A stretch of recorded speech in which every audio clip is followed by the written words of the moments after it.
डुबदे देखने पानी।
Итак, значит, доделали мы внешний контур плиты.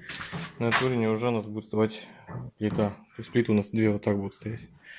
Значит, мы 12 ряд положили, перекрыли плитой шибы 94.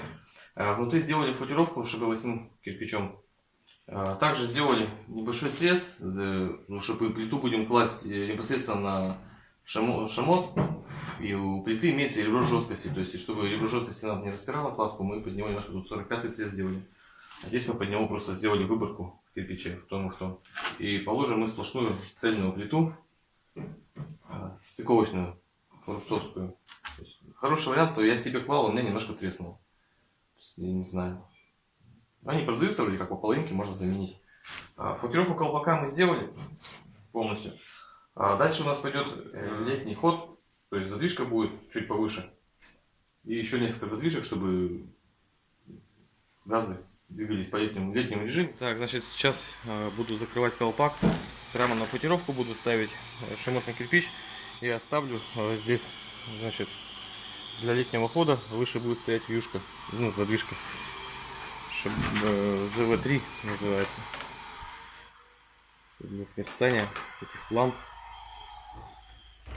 Генератор дает ток какой-то нестабильный. Так, футировочку мы сделали. Показывал, да, уже пропильчики. Ребро жесткости. Ну, сейчас почищу. Колпак почищу и закрою. Так у нас спят те, кто ничего не слышит. Кто позднее всех встает. Командировки. Страшная вещь.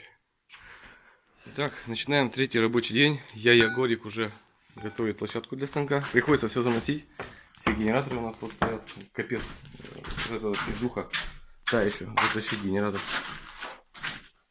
Так, вот мы столько сделали за 2 дня. В общем, часы я больше не считаю. Надоело. Смысла нету. Никто ничего не пишет. Пока еще часов. Вот на ютубе вопросы не задают, поэтому я перестал считать часы. Футировочку уже показывал. Здесь, значит, у меня летний ход будет по всей печи. Покажу схемку. Так я накидал перед сном. Как-то вечером, днем дома еще. Вот такая вот схемка. Сейчас я зайду сзади печки, чтобы было более понятно.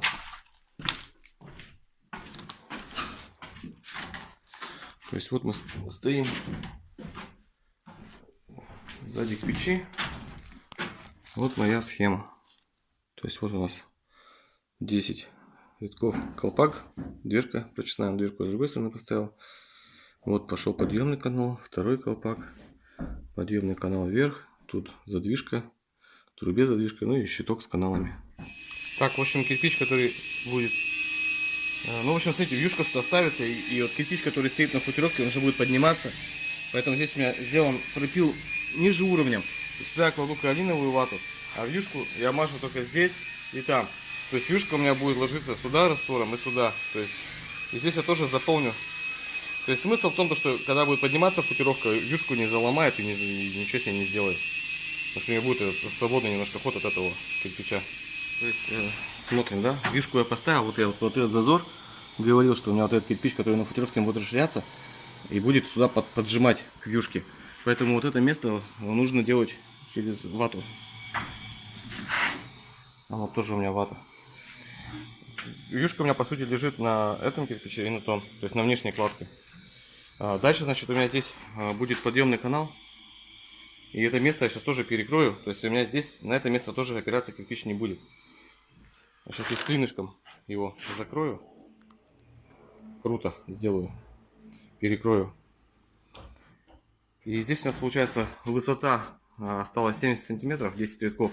То есть у нас получится 10, 9, 8 рядов. Получится у нас высота второго колпака. Чуть больше полуметра, да? Ну ничего, нормально. То есть, так как я планирую, здесь все получается хорошо. Здесь, значит, я положу так вот небольшой слой, чтобы подсоса воздуха не было. И сразу туда, в тот колпак. Значит, покажу, как я реализовал перекрытие канала. Подъемный канал. То есть вот обязательно только шамотный кирпич нужно использовать.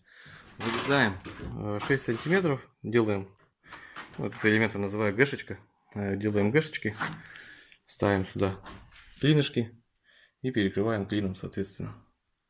Только огнеупорный кирпич надо делать сюда, потому что красный может лопнуть. Температура все-таки здесь будет высокая, поэтому нужно делать только огнеупорный кирпич.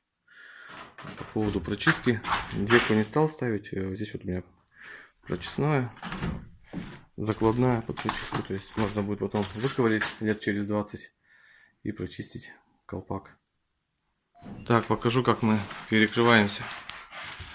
Пропиливаем под уголок и делаем выборку. То есть немножко уголочек утапливаем сюда.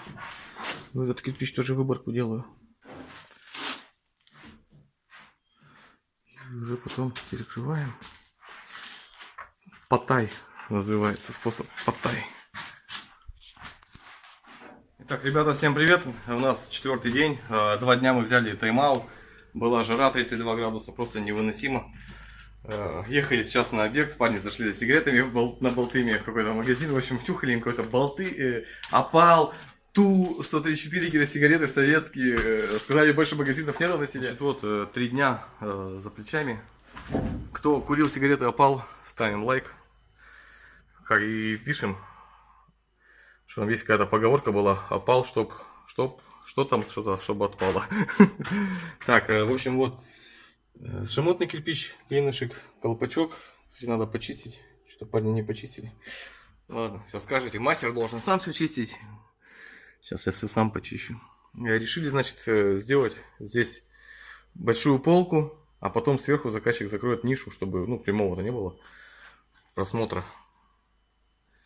Потому что сначала я думал так по проекту сделать. Ну, что-то здесь совсем 25 сантиметров такая ниша получается. Неинтересная ни туда, ни сюда. Гэшечка у меня идет вот в это место. Перевязка на щиток с каналами. Здесь тоже сейчас гэшку надо будет делать в это место. Значит, сейчас мы будем закрывать колпак. У нас второй колпак.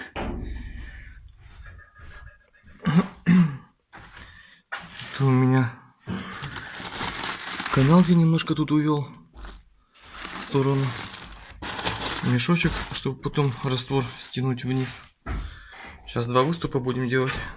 Коронку красивую. И пойдет у нас уже щиток с каналами. Итак, значит, начинаем перекрывать колпак. Сделали вот такой вот выступ у печечки. Саня, значит, нарезал мне клинышки. Вот такие вот 4 штуки. Закрою канал подъемный. У меня смещение.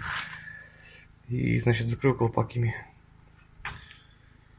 Наклон у меня по 4 сантиметра. Это тоже, ну, кирпич, грубо говоря, сколько там, пополам, что ли, у нас получилось разрезать. 4 сантиметра уклон. Как раз целый кирпич, получается, еще входит. На 0 делаем клин. Подъемный канал со смещением. Когда я закрою, главное, чтобы вот это вот место тоже было, равнялось ширине нашего канала. То есть вот этой ширине, то есть у нас, грубо говоря, 13,5 сантиметров, то есть везде он должен быть ровно идти 13,5. Заужать крайне нежелательно. Можно на расширение делать, но не заужать. А расширение тоже нехорошо, на самом деле. Просто если там буторить кладкой, то там это место будет холодное. Поэтому я решил пойти таким путем. Мешок. Пишите в комментариях, для чего мешок. Интересно. Догадается, наверное, каждый третий.